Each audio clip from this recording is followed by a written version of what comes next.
remember seeing the Royal Tenenbaums for the first time, becoming aware of it, any of that stuff? Yeah, I had been a Wes Anderson fan for a while.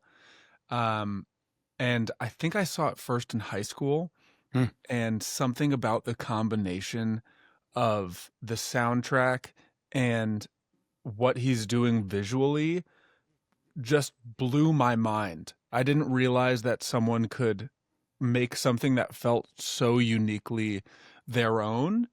Um, and at that point, a I wasn't like a musician trying to make music. I wasn't someone I like I played guitar, but I wasn't like I'm gonna be an artist. Right. But seeing it, I just remember thinking, oh my God, someone can do something like this and people will love it. And I mean, it's also just an unbelievable story. Mm. One of my favorite movies of all time. But it was my first like introduction into uh, someone making something entirely their own vision, and I was obsessed right away. Yeah. I think, I had seen Rushmore. I really love that. But this movie is where the kind of Wes Anderson aesthetic that we all know now really started to develop. And he created this kind of visual stylistic language that is so instantly recognizable. It's like this trademark thing that he has. And I think this movie is the best example of kind of fusing the more I don't know. Even Rushmore was a little heightened, but like a little bit more grounded in the real world stuff with this very carefully considered, carefully crafted world that is, the use of color, the use of locations, the use of styling for the actors, all of those kinds of things coming together in this like amazing package. So there's Yeah, that. And then there's the acting, and then there's the, as you said, the story, all of these elements coming together. Like to my mind, this is his best movie. So I hear I you. I totally agree. I also think that like the form uh the form of what he does often overshadows what a lot of I mean like who am I to critique Wes Anderson? First off, let's preface with he's doing great. Mm. But there's a lot of times when I feel like in his movies the like form of how he's choosing to film things almost like supersedes the emotional content of the film. And in this movie in particular, in Royal Tenenbaums, I thought, oh, this is the perfect synergy between the emotional and the form of the whole thing. And I was just, ooh, it just felt so good.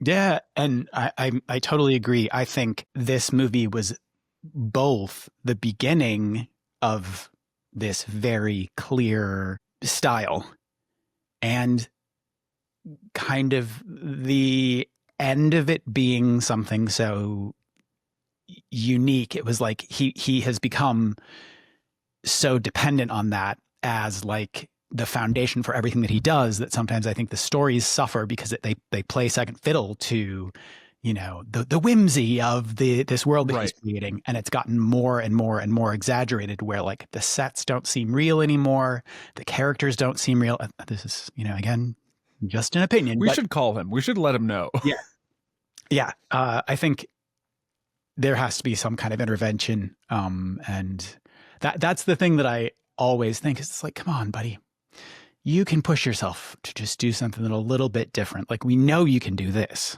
but what I comes next after this? And I don't I, think he's ever going to I get. almost wonder if it's like, and I've seen all of his movies and I Mm. love all of them. I love all of them. Um, I wonder how much of it is him just being like, are we allowed to swear on this? Please. I wonder if he's just like, these are going to eat up whatever I'm pumping out. And he's right. I'm going to keep eating it up. But yeah, Royal Tenenbaums, I mean, there are so many scenes in it where I go, it's like devastating to the core. And I just think I mean, like after after watching it, and I've probably seen it 6 or 7 times now. Mm. And I remember once I decided to do like artist stuff, once I was like, I'm going to be a songwriter, I'm going to really do this. I had a, I started wearing the Richie Tenenbaum headband, like fully copying it. And I had like this like kind of long hair similar to Luke Wilson's character. And I even had a song called Richie Tenenbaum. Like I was so obsessed with all of it. And thankfully now I don't rip it off as much, but I was like, how can I like, what is like the shorthand I can use to like try to pull at those heartstrings, or like the shorthand I can use to get my music into that emotional space. That's clearly not the answer to doing it, but I was 17 and trying to figure it out. But to this day, I'm deeply obsessed with it, and I still have the headband that I wore for probably 100 shows. It got very gross.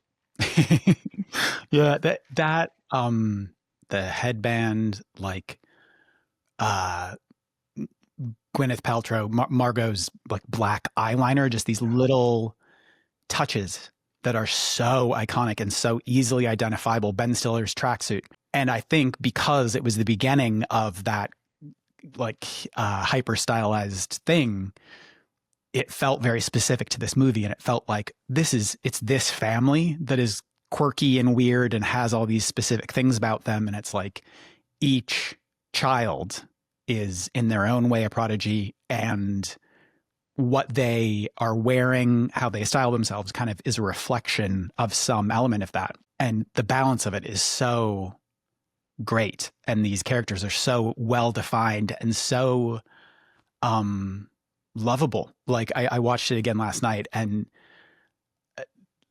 even Royal, it's like you don't feel like there are any true villains. Like there's Yeah. sympathy for everyone, even when they're being.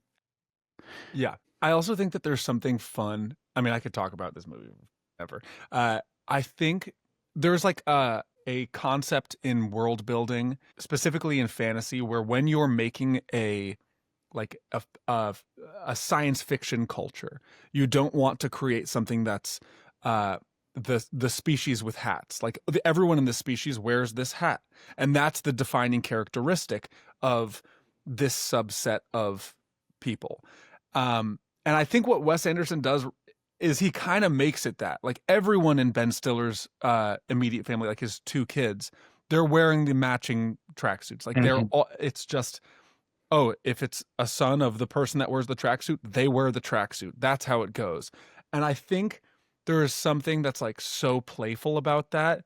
And like having the, you know, being like, oh, they're all wearing matching tracksuits. And then you're kind of like lulled into this sense of whimsy. And then the whole scene with Richie Tenenbaum, attempting suicide is such a shocking departure from this sense of whimsy. And that's one of the things that I think I love in any media, and something that like I try to do a lot in music, where it's masking something sad or masking some other emotion in happiness or in whimsy or in something fun. And I think it's just like, oh my God, that's the way to take the pill. Put a little sweetness around it, and in the middle is Richie Tenenbaum slitting his wrists. Right. And not to continue to focus on my criticism of Wes Anderson's other work, but another one of the problems I think is in leaning into the whimsy, really going for it in the other movies. People die, and it's like, haha, he's been shot. And in this movie, the bad things that happen to people feel bad. And Ben Stiller's wife dying in a car crash and everyone else surviving, it's like the weight of the grief is so present. And even the fact that he's wearing the same stuff as his kids, it feels like it's part of this, he wants to protect them. He wants them all to be together.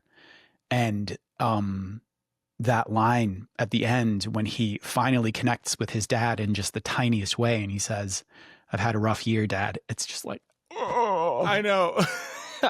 Even thinking about that, kind of gave me goosebumps. Yeah. It's, oh, it's fantastic. And um the moment where Margot like breaks down in the tent next to Richie Hmm. is like, oh my God. I think it is an absolute masterclass of how to make uh something emotionally resonate. And, you know, what a feat to make you feel like incest is romantic. you I know? know. Oh my Yeah. God. Um, and I love how um clear he is many, many times, hammering home. They're not blood related. It's Yeah. just like, this is the out. This is the thing that can make you feel like this is like sort of okay to feel like, Yeah. aw. Anyway, like that scene, the way the relationships between all of the adult children, and the way that they connect with their parents, it's so complex and so well fleshed out. And I think it was Bottle Rocket, Rushmore, and this movie that he co-wrote with Owen Wilson, Yeah. and then that's it. So everything else afterwards, he's written with Jason Schwartzman and Roman Coppola and people like that. And I think maybe that's another element. It's like those first three movies have a very specific flavor to them that never really came back in his work. Yeah. Um, and it's just, yeah, it's so brilliant. It's so well done. Do you have favorite characters? Do you have people who kind of stand out to you? I think I think Richie Tenenbaum has been the person that I don't even know if identified with is the best term. Um, but he's the one that I feel like I've emotionally resonated with the most. Mhm. Um, I also love Gene Hackman's character. It's the whole family dynamic just feels so complicated, and uh, I just love it. Also, having an enormous crush on Margot's character and Gwyneth Paltrow, I was like, Mhm. yeah, I fantastic. I kind of think it's the best thing she's ever done. I, I What about Iron Man 1? I mean, that performance was exceptional as well. And that character, she really had so much to do. Talk about a really A lot fully of depth. formed, yeah. Um, but the kind of like dry, um, world weary, just like this deep sadness, but also really funny. Yeah. Um, it's so, yeah, just like a really delicate balance that she handles really well. And Gene Hackman, it's like, this was effectively the last movie he ever made, the last great movie he ever made. I think he made two more things that are nobody really cares about. Um, but the fact that this was the performance that he gave, and he hated making this movie. He was like really grumpy and mean to Wes Anderson. He Oh he just did yeah. not want to be there, and still he looks like he's having the time of his life. I know. So I mean, a sign of a great actor. Everything I've heard from other actors that have been in Wes Anderson movies say it's like the best filming experience, and like everyone's getting dinner after the fact. I'm shocked that Gene Hackman had such a bad time with it. yeah. Um, but oh yeah, I would have loved to be on a fly on the wall in filming that movie. Yeah, I think there is maybe something about Hollywood actors who are, revered, huge stars of the screen who get to a point in their career where they're kind of the, battle worn old guy, cantankerous, whatever, working with these young auteurs at the beginning of their career that they, Right. like Gene Hackman said, he didn't really get it. He didn't understand what the movie was. He thought it was going to be a piece of shit. And he really liked it when it came out, but it reminds me of like Burt Reynolds in Boogie Nights. Like, hated it, thought it was going to be the worst. He hated it after it came out too, but he again was like such an everybody on the set, hated being there, hated Paul Thomas Anderson, just like not into it. And again, people turning in these great performances, and whether they like them or not, doing these things that in some ways revitalized careers. Like I think it introduced Gene Hackman to a new audience. Yeah. And yeah, just brilliant. I also think that there's so much to be said for doing something that is polarizing in that way. And like, of course, Royal Tenenbaums and so much of Wes Anderson's movies have been just have so much critical acclaim around them. But to come in with a concept and say, okay, this is not going to make a lot of sense until I'm finished with this, Mm-hmm. I think speaks so much to a person's creative ability. Like having that trust in yourself. I have no idea if Wes Anderson's like, I'm going to kill this. But I have to assume he thinks that because there's so much confidence that has to go into making those decisions. There's so much happening. Like even the like the touch like the one of the cornerstones of the movie is this incestuous relationship. And the point of that isn't like how up is this? It's like, oh, the audience is going to like be praying that they get together at the end. Mm-hmm. And for that to be such a cornerstone for his like third movie Yeah. is amazing. I think that like a lot of artists and a lot of, I mean, I see this all the time in music is this idea of you need to have the whole thing figured out and like easily digestible from the onset. And a lot of people go into writing a song or making a film or making anything with this idea of, okay, everyone needs to be able to like this right out the gate. And that's something that I try to remind myself of a lot. And the people that I work with a lot, I think we give a lot of merit to the idea of if someone thinks this an idea is a bad idea, that either means it's like not necessarily a great idea, or it's the best idea given that day. Mm-hmm. Like you need to have stuff that's going to be polarizing, otherwise you're just making slop, Right. digestible slop. Yeah, and being able to take risks and see the world in a way that's unique to you and different to, you know, it is unexpected. I mean, like the fact that this was filmed in New York and it's like intentionally trying to de-New Yorkify New York and make it into something that could kind of be anywhere, but taking like the best architectural flourishes from New York and the you know, parks and things like that feel special and feel like something that is part of this world building. But it's kind of incredible to me that it is I mean, I live in New York and I can kind of see where things have happened at certain points, but Yeah. it's especially given what happened afterwards with his locations becoming less and less realistic and a lot of times just being in a, you know, soundstage. Right. It's so interesting and so like fresh and exciting.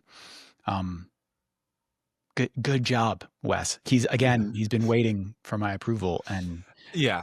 He's on the other line. Can we bring in Wes Anderson real quick? yeah, it's like first, it's, you know, the compliment sandwich. First, we love the characters, the world building. Yep. Second, you got to do something new, buddy. You got to move on. You got to pick it up. And third, emotionally devastated. Oh, Thank you. oh, I find it for some reason, I find it very hard to consume new media. I like haven't watched any of the shows, you know, like Succession and Severance. I like watch an episode and I'm like, I know this is good and I can't do it. I just like don't have it in me. New movies, I get like 20 minutes in and I'm like, get me out of here.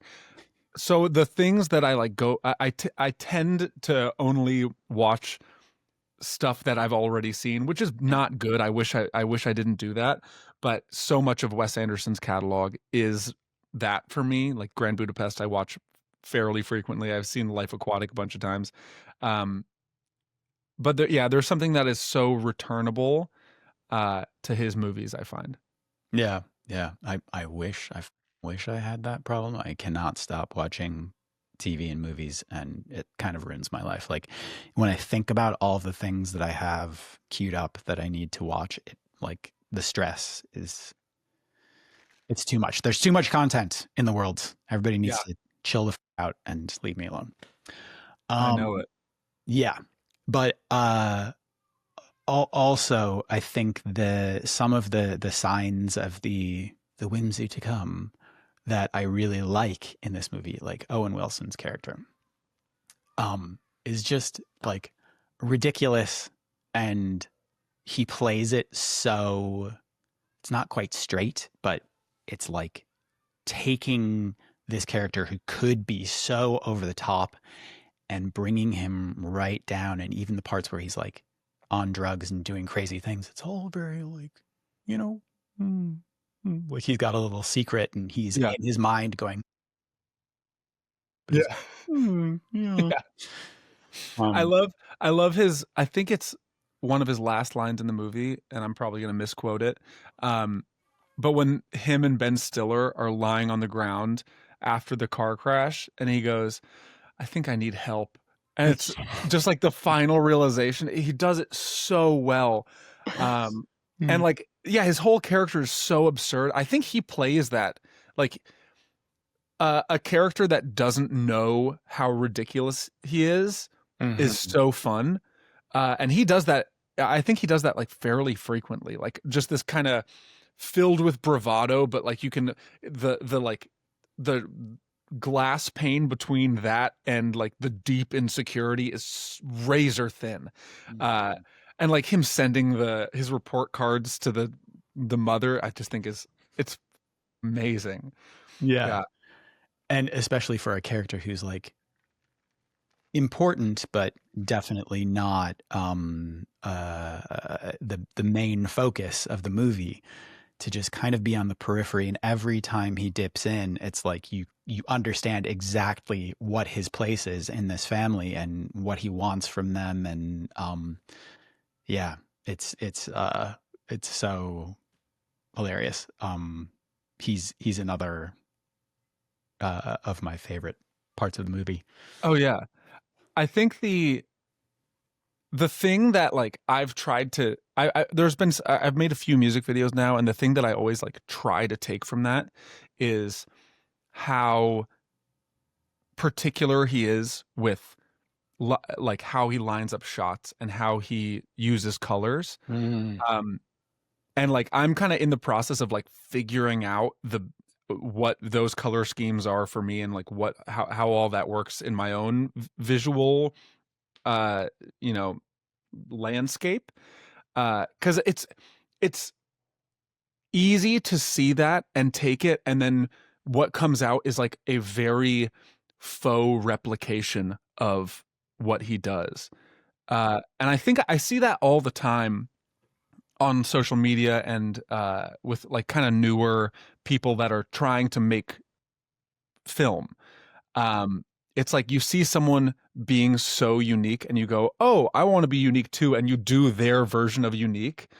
uh and I think it's such a I almost feel like you have to not consume that much of of other art in order to have that like unique experience. Almost like when I'm trying to make music, and I'd be curious to see what Wes Anderson's process is with like consuming other media. Mm. Because when I'm trying to make a record, I try not to listen to anything else, just because it begins coloring how I'm doing it. And I'd be so curious to see like, okay, is he watching movies when he's Mhm. thinking about making a movie, or is he? I mean, they're so I can't imagine he's like, oh yeah, I watch Batman Begins and then I make like I don't what the goes into that. Yeah. I mean, I know there are certain characters in this movie that are based on real people, and he's talked about certain influences, but a lot of it is like literary influences, like, J.D. Salinger and stuff. Um, but maybe that's a part of developing this very specific cinematic language, is he becomes the person who people copy, and he doesn't have to worry as much about getting infected by other people's ideas when Yeah, he has this world that he exists within, and he doesn't really leave it ever now. But that stuff you were saying about like the use of color, I was looking, there was some article that I was looking at before we started talking, and it had pictures, just frames showing the color palette for different characters, for different moods. And it's like Ben Stiller is quite icy, it's like a lot of blue.